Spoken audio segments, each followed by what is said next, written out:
Good morning, everyone. I'd like to speak first about how I see the macro picture of oil, and then I will move on to natural gas. First of all, please do not believe many of the myths that are being perpetuated today about the fact that oil will not achieve a $100 price. We hear that often now, that with the amount of oil in the world, we will be below $100 for who knows how long. To put things in perspective, the world produces about 93 million barrels a day. Demand is about 91 million barrels a day. We have a very slight surplus. Much of that surplus is as a consequence of Europeans' ongoing slow economy, China's softening of the economy, and the statistics you just heard about decline in coal imports into China, direct consequence of the oversupply of steel and other aspects of a slowing Chinese economy. But it all depends, the future all depends upon demand growth versus supply growth. And I submit to you that it's my view, personally, that the demand growth will exceed the supply growth over the course of the next 4 to 5 years, propelled in part by today's lower-priced commodity. People will become more accustomed to the lower prices, which is the incentive of those who want to simply soft sell the $100 price level. In order to take away some of the fear, let's increase the demand.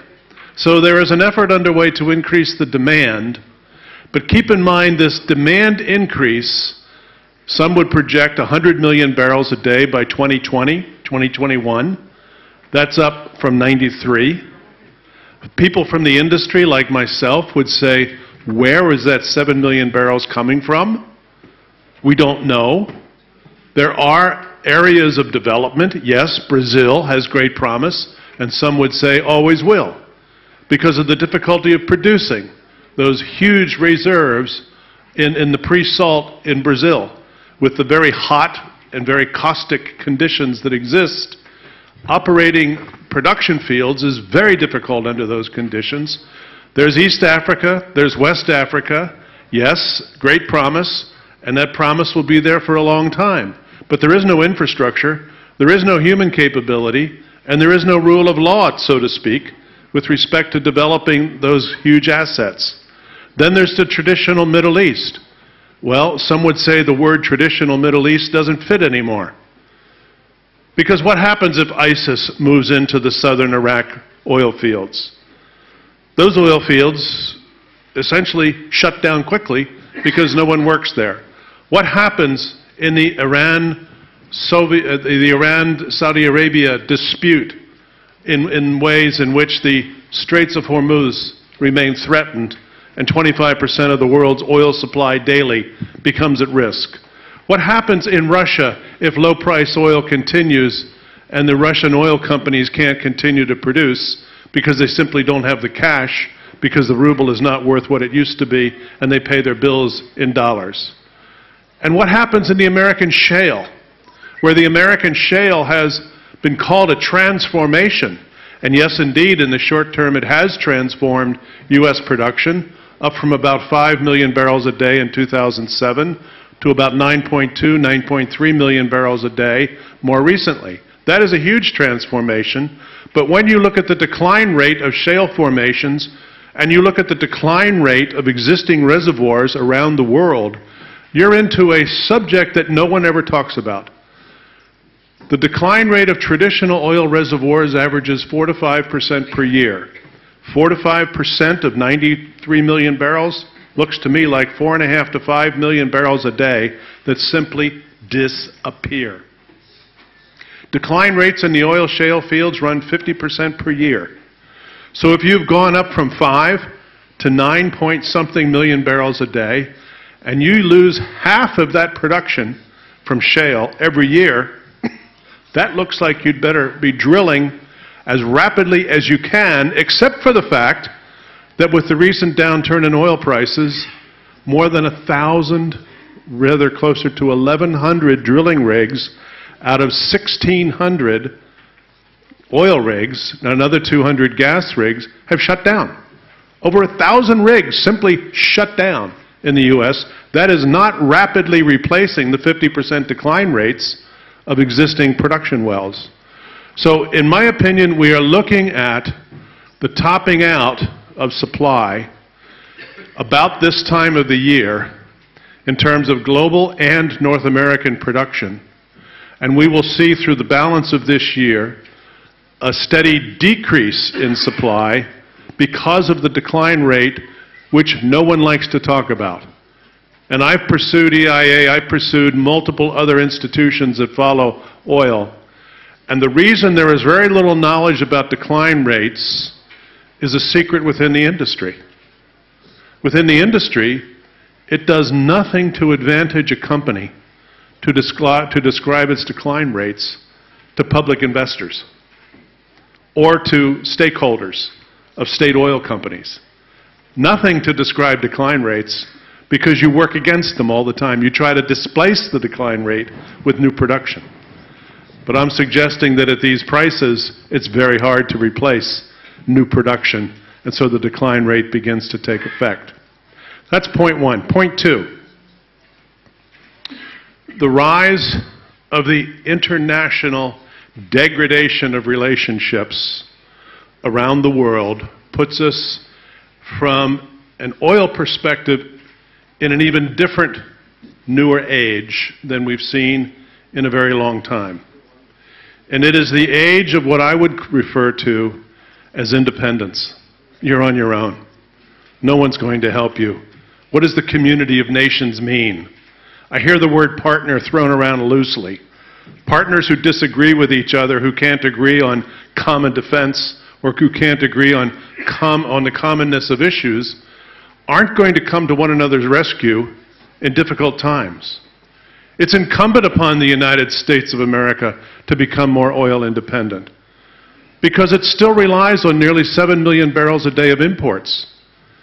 And in a nation that uses 18.5 to 19 million barrels of oil per day, the loss or the risk of 7 million barrels a day of imports puts that nation at about 2/3 of independence. And that's not enough for the world's largest economy. So there remains an interdependence until the U.S. can find independence, and it has every right and every responsibility to pursue independence, as does every other nation, which brings me to Israel. Israel's future in oil, I would say, has never been at greater risk because of the international unreliability, the international unpredictability of the relationships that have heretofore served well. There is no known date by which things deteriorate further. There are very few signs of progress in raising the international accords and peace and security to levels we might have known in the past. Instead, I think nations have to prepare for the worst, beginning with my own, the United States of America, but other nations as well. Israel's 100% dependence on imported oil puts it in a risky situation unless there's an alternative. And in my judgment, both the United States and Israel share a common future in developing natural gas as an alternative. So closing out on oil, what I'm saying is, it's a risky world, it's only going to be more risky. Don't believe some of the rhetoric about, oh, we have more oil than we need, because I would argue that 100 million barrels a day of demand or more, which the world is headed toward, that number is anything but secure. And I would say, finally, that if you're not taking care of yourself, no one else will. And so nations should look to their security, not just to their defense forces, but to their energy supplies, which in the United States is why I'm almost entirely focused now on transitioning natural gas to transportation fuels, as well as biofuels, as well as electricity for transportation, because the future of oil is simply limited. We're not running out, It won't disappear, but it simply won't be available at this price for an indefinite future. And so the transformation of economies to use natural gas for transportation purposes and for as many energy needs as possible, I think, is wise for any nation.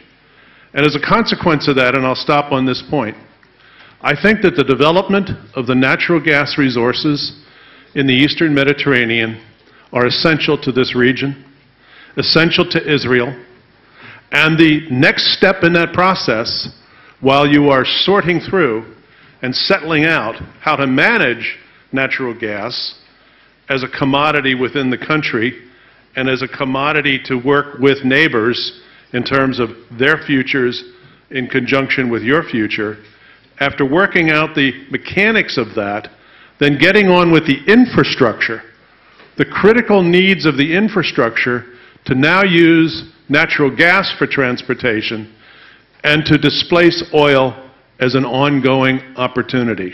In my view, over the next decade, nations like the United States, or like Israel, or like parts of Europe, much of Europe, if not the whole of Europe, that are not transitioning at least a third of their oil demand away from oil and towards natural gas will only look back and regret. That's a big number. In the case of the U.S., that's 6 to 7 million barrels a day equivalent of natural gas substituting for oil. And that's a lot of energy. It needs an infrastructure. In Israel, with 800,000 barrels a day of oil, transforming that to a natural gas, 30%, that's several 100,000 barrels of oil equivalent as utilized with BTUs of natural gas. That's a very large infrastructure. And it goes from almost nothing to something, and we really have about a decade, in my view, to make it make sense. I'll leave it there. Thank you.